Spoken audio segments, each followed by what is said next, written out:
Hey beeps. Sorry I haven't made a video in a while. It's just been a very busy time of year.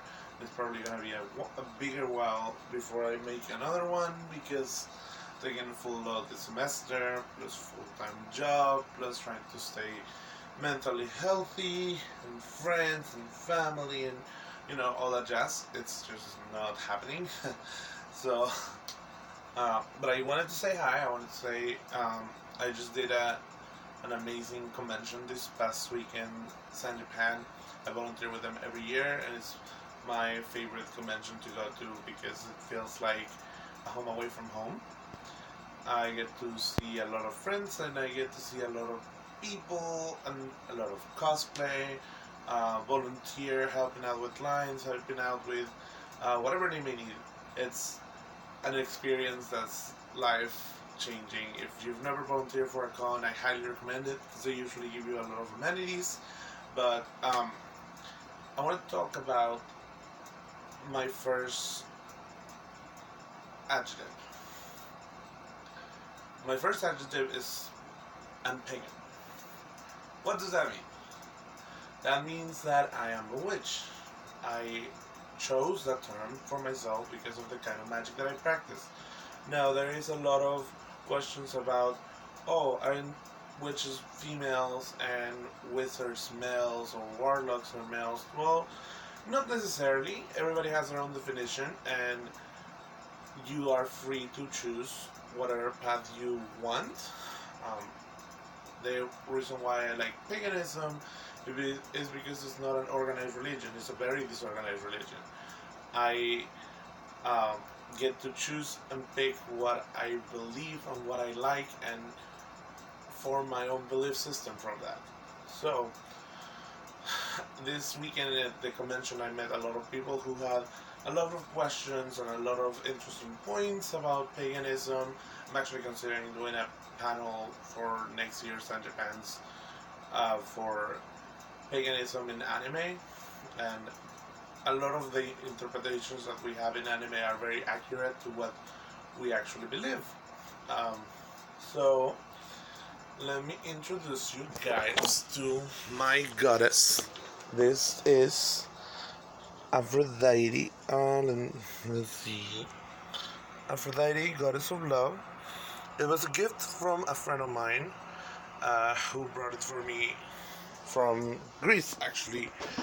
Uh, she's one of my best friends, and because it's a gift of love, it's a very powerful totem.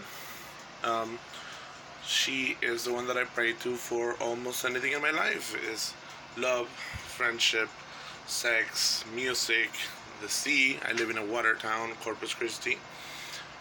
So this is my main totem to communicate with my goddess. Over here, I have a little chest, and inside this chest, there's a little coins, wooden coins with markings on them. These are called runes. I use them as a part of divination to tell the future.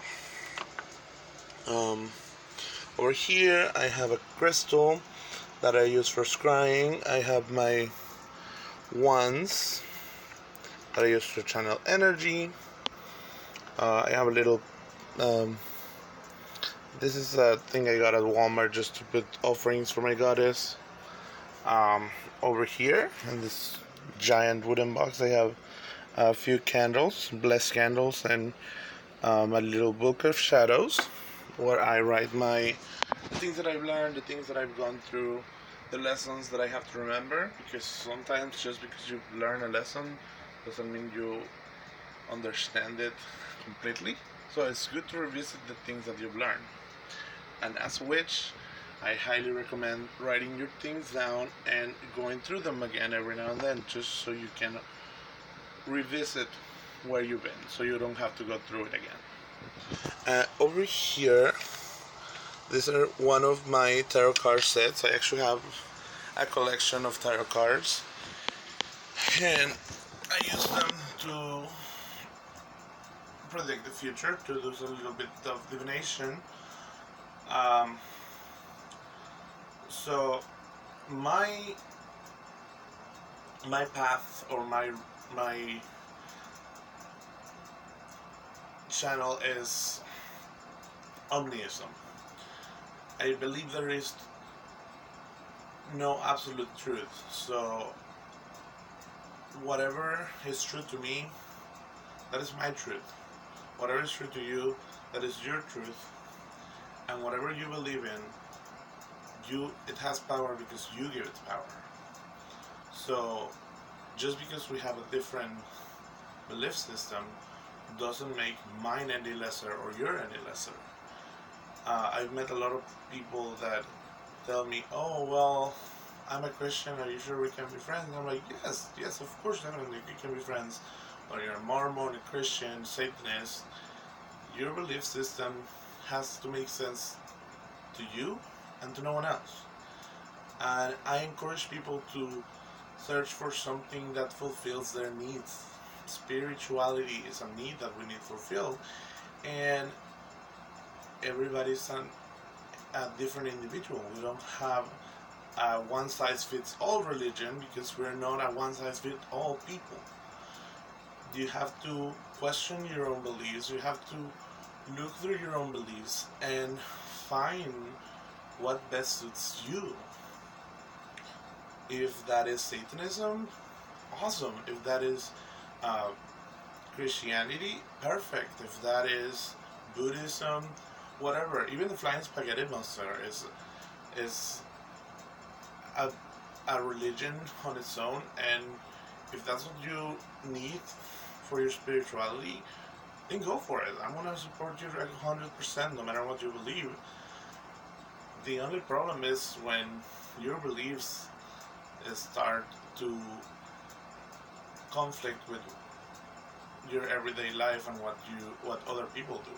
So if the main belief that I carry on is do no harm, do as you will, which is a basic rule for all witches, all pagans, I think even druids follow it.